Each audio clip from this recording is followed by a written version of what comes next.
नमस्कार, अम्मास रेसिपीजमध्ये आपले स्वागत आहे।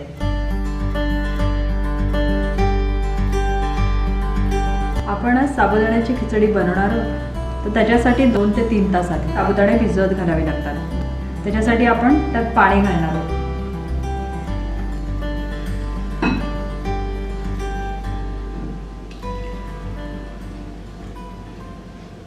ते साबुदाणे भिजतील एवढंच पाणी घालायचं आहे। थोडंसं वरती त्याच्यात पाणी आलं पाहिजे। 1.5 वाटी साबुदाणे भिजत घातले होते। ते आता चांगले 3 तास तरी ते भिजायला पाहिजे। त्यामुळे हे असे मोकळे होतात। मोकळे झाले म्हटल्यावर ते चांगले भिजले असं होतं। 1.5 वाटी साबुदाण्याला 1 वाटी शेंगदाणे पण भाजून सोलून घेतलेले आहेत। एक मोठा बटाटा पाण्यात भिजत घातला, नाहीतर तो काळा पडतो। त्यानंतर 1 चमचा जिरं, कोथिंबीर चवीपुरती, 1 चमचा बडीशेप, 3 ते 4 मिरच्या चवीनुसार आणि फोडणीला तेल आणि तूप। शेंगदाणे आणि मिरच्या वाटून घेतलेल्या आहेत। साबुदाण्यामध्ये शेंगदाणे आणि मिरची जे वाटलेले आहे त्याच्यात आपण मिक्स करणार आहोत। 1.5 वाटी साबुदाण्यांना 1 वाटी शेंगदाणे हे असे मिक्स करून घेणार। त्यात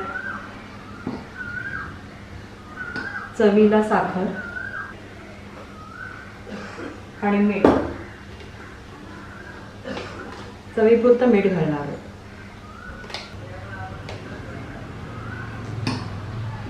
चांगलं ढवळून घेणार। आता खिचडीची तयारी।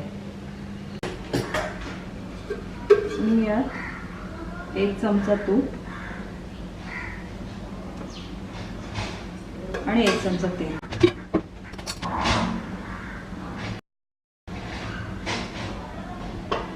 तेल वापरा। तेल गरम झालं त्याच्यात जिरं,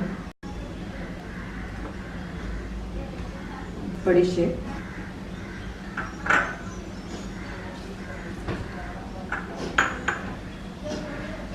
थोडं परतवायचं। जरा गरम झाले की बटाटे घालायचे त्याच्यात।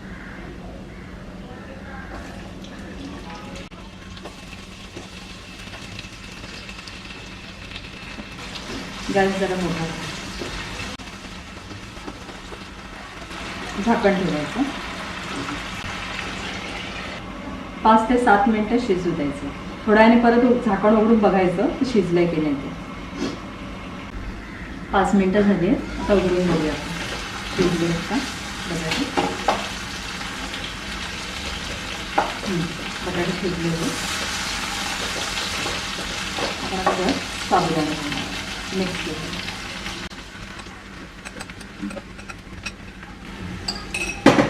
गॅस बारीक करणार आहे। आता हे चांगले ढवळून घ्यायचे।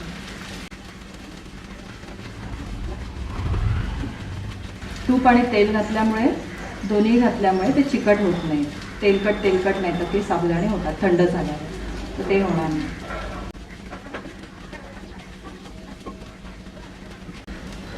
आता ह्याच्यावर झाकण ठेवणार आहोत। 5 मिनिटं तरी वाफ येऊ द्यायची, मग त्यानंतर बघायचं। उघडून बघूया आपण साबुदाणे झालेत की नाही। तर खिचडी झाली का बघू।